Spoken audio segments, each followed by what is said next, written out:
Quiz and ഫാക്സിൻ്റെ പുതിയൊരു വീഡിയോയിലേക്ക് എല്ലാവർക്കും സ്വാഗതം. ഇന്നത്തെ നമ്മുടെ വീഡിയോ ഓഗസ്റ്റ് 15-ാം തീയതി സ്വാതന്ത്ര്യദിനവുമായി ബന്ധപ്പെട്ട സ്വാതന്ത്ര്യദിന ക്വിസ് മത്സരത്തിൽ ചോദിക്കുന്ന ഏറ്റവും പ്രധാനപ്പെട്ട ചോദ്യങ്ങൾ ഡിസ്കസ് ചെയ്യുന്ന വീഡിയോ ആണ്. എല്ലാവരും വീഡിയോ അവസാനം വരെ കണ്ട് ഈ വീഡിയോയിൽ പറയുന്ന 20 ചോദ്യങ്ങളും പഠിക്കുക. അപ്പോൾ ഇതുപോലെയുള്ള വീഡിയോകൾക്കായി ചാനൽ ഇപ്പോൾ തന്നെ ഒന്ന് സബ്സ്ക്രൈബ് ചെയ്യുക. നമ്മുടെ മറ്റെല്ലാ വീഡിയോസിലും ഉള്ളതുപോലെ തന്നെ ഈ വീഡിയോയുടെ അവസാനം നിങ്ങൾക്കായിട്ടൊരു ബോണസ് ക്വസ്റ്റ്യൻ നൽകിയിട്ടുണ്ട്. ആ ബോണസ് ക്വസ്റ്റ്യൻ്റെ ഉത്തരം ആരൊക്കെ കമൻറ്റ് ബോക്സിൽ കമൻറ്റ് ചെയ്യുന്നുവോ അവരിൽ കുറച്ച് പേരെ സെലക്ട് ചെയ്തുകൊണ്ട് നമ്മൾ അടുത്ത വീഡിയോയിൽ അവരെ വിന്നറായി പ്രഖ്യാപിക്കുന്നതാണ്. നമുക്ക് കഴിഞ്ഞ വീഡിയോയിലെ ബോണസ് ക്വസ്റ്റ്യൻ്റെ വിന്നേഴ്സ് ആരൊക്കെയാണെന്ന് നോക്കാം. നമ്മുടെ കഴിഞ്ഞ വീഡിയോയിലെ ബോണസ് ക്വസ്റ്റ്യൻ ഇതായിരുന്നു: ഓഗസ്റ്റ് ഓഫർ പ്രഖ്യാപിച്ച വൈസ്രോയി ആരാണ്? ഇതിൻ്റെ ശരിയായ ഉത്തരം ലിൻലിറ്റ്കോ പ്രഭു ആണ്. ഇനി ആരൊക്കെയാണ് ശരിയായ ഉത്തരം കമൻറ്റ് ചെയ്ത വിന്നേഴ്സ് എന്ന് നോക്കാം. നമ്മുടെ കഴിഞ്ഞ വീഡിയോയിലെ ബോണസ് ക്വസ്റ്റ്യൻ്റെ വിന്നേഴ്സായി സെലക്ട് ചെയ്തിരിക്കുന്നത് Fayis, Minha Fathima N, Rayana Prakash, Sreenanda M Nair, Fida Fathima A K, Naisa Mehabin, Shereena Rasheed, Mohit, Prabhu Prayag, Vinayak A Pillai, Hamraz, Shaz Jauhar എന്നിവരാണ് നമ്മുടെ കഴിഞ്ഞ വീഡിയോയിലെ ബോണസ് ക്വസ്റ്റ്യൻ്റെ വിന്നേഴ്സ്. ഈ വീഡിയോയിലെ ഒന്നാമത്തെ ചോദ്യം ഇതാണ്: സ്വാതന്ത്ര്യഗാഥ എന്ന കൃതി രചിച്ചത് ആരാണ്?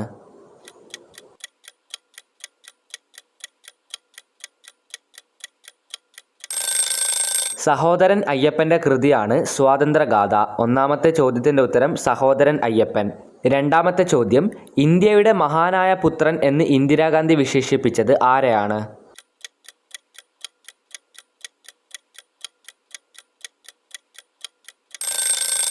അയ്യങ്കാളിയെയാണ് ഇന്ത്യയുടെ മഹാനായ പുത്രൻ എന്ന് ഇന്ദിരാഗാന്ധി വിശേഷിപ്പിച്ചത്. രണ്ടാമത്തെ ചോദ്യത്തിൻ്റെ ഉത്തരം അയ്യങ്കാളി. മൂന്നാമത്തെ ചോദ്യം: കേരളത്തിൻ്റെ മാഗ്നാർ കാട്ട എന്ന് വിശേഷിപ്പിക്കുന്ന സംഭവം ഏതാണ്?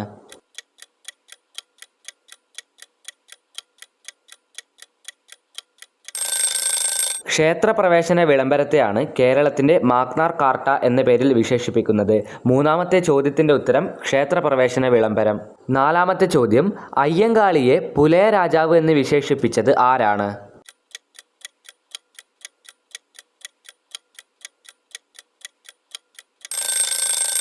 ഗാന്ധിജി തന്നെയാണ് അയ്യങ്കാളിയെ പുലയ രാജാവ് എന്ന് വിശേഷിപ്പിച്ചത്. നാലാമത്തെ ചോദ്യത്തിന് ഉത്തരം മഹാത്മാഗാന്ധിജി. വീഡിയോയിലെ അഞ്ചാമത്തെ ചോദ്യം: വോയിസ് ഓഫ് ഇന്ത്യ എന്ന പത്രം ആരംഭിച്ചത് ആര്? വോയിസ് ഓഫ് ഇന്ത്യ എന്ന പത്രം ആരംഭിച്ചത് ആര്?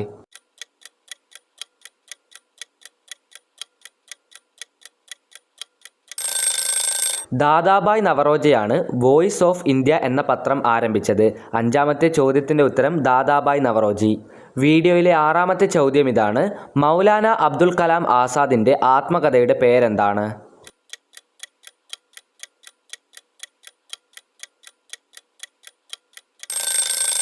മൗലാന അബ്ദുൽ കലാം ആസാദിൻ്റെ ആത്മകഥയുടെ പേരാണ് ഇന്ത്യ വിൻസ് ഫ്രീഡം.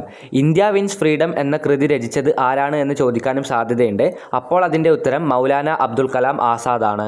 ഏഴാമത്തെ ചോദ്യം ഇതാണ്: ആത്മീയ സഭ ആരംഭിച്ചത് ആരാണ്? ആത്മീയ സഭ ആരംഭിച്ചതാര്?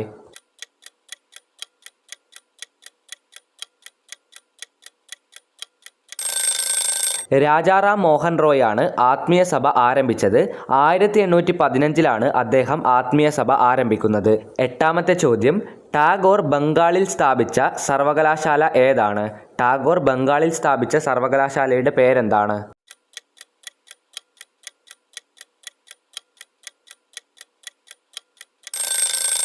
ടാഗോർ ബംഗാളിൽ സ്ഥാപിച്ച സർവകലാശാലയുടെ പേരാണ് വിശ്വഭാരതി സർവകലാശാല. ഒൻപതാമത്തെ ചോദ്യം ഇതാണ്: ബംഗ്ലാദേശിൻ്റെ ദേശീയഗാനം രചിച്ച കവി ആരാണ്?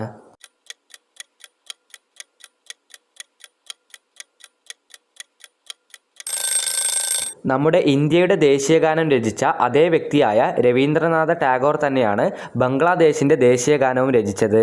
വീഡിയോയിലെ 10ാമത്തെ ചോദ്യം: അതിനു മുമ്പ് ഈ ചാനൽ ഇതുവരെ സബ്സ്ക്രൈബ് ചെയ്യാത്തവരുണ്ടെങ്കിൽ ഇപ്പോൾ തന്നെ ചാനൽ ഒന്ന് സബ്സ്ക്രൈബ് ചെയ്യുക. 10ാമത്തെ ചോദ്യം ഇതാണ്: സർദാർ എന്ന വാക്കിൻ്റെ അർത്ഥം എന്താണ്?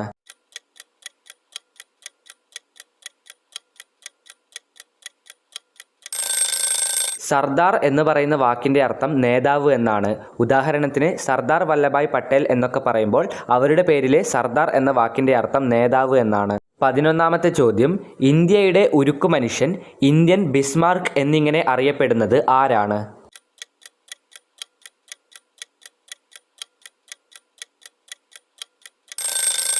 നമ്മൾ തൊട്ടു മുൻപ് ഉദാഹരണമായി പറഞ്ഞ സർദാർ വല്ലഭായ് പട്ടേൽ തന്നെയാണ് ഇന്ത്യയുടെ ഉരുക്കു മനുഷ്യൻ, ഇന്ത്യൻ ബിസ്മാർക്ക് എന്ന പേരിലൊക്കെ അറിയപ്പെടുന്നത്. 12ാമത്തെ ചോദ്യം, ഇന്ത്യയിൽ ആദ്യത്തെ സെൻട്രൽ ജയിൽ സ്ഥാപിച്ചത് എവിടെയാണ്?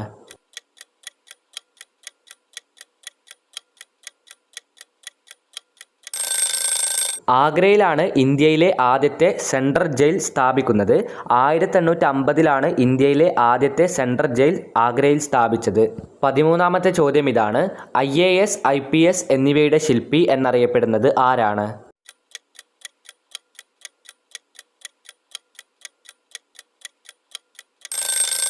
ഇതും നമ്മൾ തൊട്ടു മുമ്പ് പറഞ്ഞ സർദാർ വല്ലഭായ് പട്ടേൽ തന്നെയാണ്. IAS, IPS എന്നിവയുടെ ശില്പി എന്ന പേരിൽ അറിയപ്പെടുന്നത് സർദാർ വല്ലഭായ് പട്ടേൽ. 14ാമത്തെ ചോദ്യം, കാലാപാനി അഥവാ കറുത്ത വെള്ളം എന്നിങ്ങനെ അറിയപ്പെടുന്ന ജയിൽ എവിടെയാണ് സ്ഥിതി ചെയ്യുന്നത്?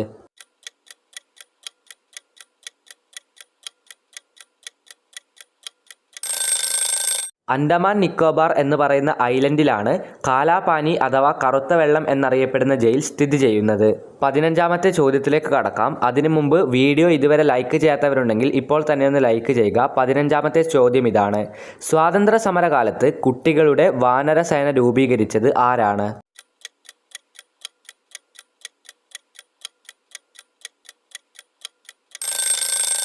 ഇന്ദിരാഗാന്ധിയാണ് സ്വാതന്ത്ര്യ സമരകാലത്ത് കുട്ടികളുടെ വാനരസേന രൂപീകരിച്ചത്.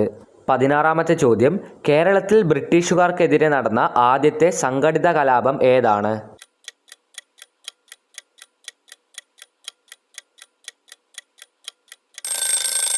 കേരളത്തിൽ ബ്രിട്ടീഷുകാർക്കെതിരെ നടന്ന ആദ്യത്തെ സംഘടിത കലാപം ആറ്റിങ്ങൽ കലാപമാണ്. 1721 ആറ്റിങ്ങൽ കലാപം നടക്കുന്നത്. വീഡിയോയിലെ 17ാമത്തെ ചോദ്യം, കേരള സിംഹം എന്നറിയപ്പെടുന്നത് ആരാണ്?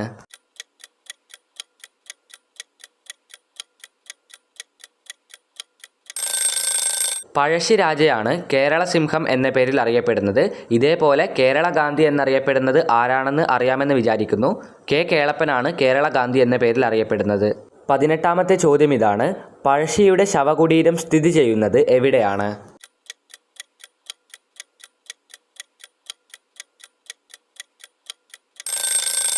മാനന്തവാടി എന്ന് പറയുന്ന സ്ഥലത്താണ് പഴശ്ശിരാജയുടെ ശവകുടീരം സ്ഥിതി ചെയ്യുന്നത്.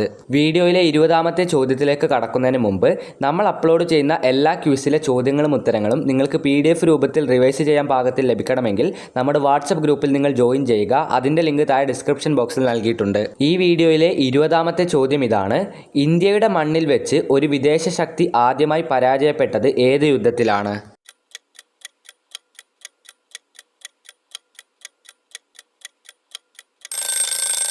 ഇന്ത്യയിൽ വെച്ച് ഒരു വിദേശ ശക്തി ആദ്യമായി പരാജയപ്പെടുന്നത് കളച്ചൽ യുദ്ധത്തിലാണ്. 1741 മാർത്താണ്ഡവർമ്മ ഡച്ചുകാരെ തോൽപ്പിച്ച യുദ്ധമാണിത്. അങ്ങനെ ഈ വീഡിയോയിൽ ഡിസ്കസ് ചെയ്യാൻ പോയിരുന്ന 20 ചോദ്യങ്ങളും അവസാനിച്ചിരിക്കുകയാണ്. ഇത് നമ്മുടെ സ്വാതന്ത്ര്യ ദിനവുമായി ബന്ധപ്പെട്ട 7ാമത്തെ വീഡിയോ ആണിത്. ഇതിന് മുമ്പത്തെ 6 വീഡിയോസ് കാണാത്തവരുണ്ടെങ്കിൽ ഈ വീഡിയോ കണ്ടു കഴിഞ്ഞ് ഉടൻ തന്നെ കാണുക. കാരണം അതിലും ഇമ്പോർട്ടൻ്റ് ആയ ചോദ്യങ്ങൾ തന്നെയാണ് പറഞ്ഞിരിക്കുന്നത്. ഈ ചോദ്യങ്ങളെല്ലാം പഠിക്കുകയാണെങ്കിൽ നിങ്ങൾക്ക് എന്തായാലും സ്വാതന്ത്ര്യദിന ക്വിസ് മത്സരത്തിൽ നല്ലൊരു മാർക്ക് ലഭിക്കുന്നതാണ്. അപ്പോൾ ഇനി നമുക്ക് ഈ വീഡിയോയിലെ ബോണസ് ചോദ്യത്തിലേക്ക് കടക്കാം. ചോദ്യം വായിച്ച ഉടൻ തന്നെ ഉത്തരം അറിയുന്ന എല്ലാവരും കമൻറ്റ് ബോക്സിൽ ഉത്തരം രേഖപ്പെടുത്തുക. ഉത്തരത്തിൻ്റെ കൂടെ നിങ്ങളുടെ പേര് കൂടി രേഖപ്പെടുത്താൻ മറക്കരുത്. കാരണം പേര് രേഖപ്പെടുത്തിയാൽ മാത്രമേ നിങ്ങളെ അടുത്ത വീഡിയോയിൽ വിന്നറായി പ്രഖ്യാപിക്കാൻ സാധിക്കുകയുള്ളൂ. ഇനി നമുക്ക് നേരെ അടുത്ത ബോണസ് ക്വസ്റ്റ്യനിലേക്ക് കടക്കാം. ഈ വീഡിയോയിലെ ബോണസ് ക്വസ്റ്റ്യൻ എളുപ്പമുള്ള ബോണസ് ക്വസ്റ്റ്യൻ ആണ്. നമ്മുടെ കഴിഞ്ഞ വീഡിയോയിൽ ഈ ഒരു ചോദ്യം ഡിസ്കസ് ചെയ്തിട്ടുണ്ടായിരുന്നു. സ്വാതന്ത്ര്യം എൻ്റെ ജന്മാവകാശമാണ്, അത് ഞാൻ നേടുക തന്നെ ചെയ്യും. ഈ വാക്കുകൾ ആരുടേതാണ്? ഉത്തരം അറിയുന്ന എല്ലാവരും കമൻറ്റ് ബോക്സിൽ ഉത്തരം രേഖപ്പെടുത്തുക. ഉത്തരത്തിൻ്റെ കൂടെ പേര് കൂടി രേഖപ്പെടുത്താൻ മറക്കരുത്. അപ്പോൾ ഈ വീഡിയോ അവസാനം വരെ കണ്ട എല്ലാവർക്കും നന്ദി, നമസ്കാരം. ഇതുപോലെയുള്ള വീഡിയോകൾക്കായി ചാനൽ ഇപ്പോൾ തന്നെ ഒന്ന് സബ്സ്ക്രൈബ് ചെയ്യുക.